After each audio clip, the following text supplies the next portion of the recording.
Desa adat Kuta Uling Mara mulai geringi sudah selesai ngemang bantuan sembako ke Keramani. Cuman kerana COVID-19 sing suut-suut, ngai Kuta ngangsan keten ulian sing ada pertumbuhan ekonomi.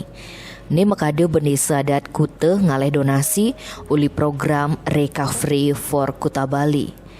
Bendesa adat Kuta Wayan Wasista ngajak donatur gotong royong ngemang bantuan sembako di program Suka Duka Semeton Desa Adat Kuta dugas Minggu 5 September. Wasista ngaku subengai tim ane nyalanang programe ane.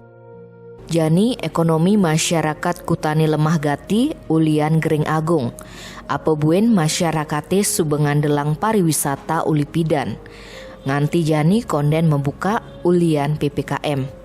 Yen hitung-hitung masyarakate ane kena pandemi COVID-19 nganti 95%. Desa Adat Kuta masih sebuah man ngedumang bas lione 57 ton ken 2.286 kepala keluarga. Setiap krama man selai kilo bas. Cuman masalahnya liun sembakone jani ngangsan medikang ane dumang ke masyarakate.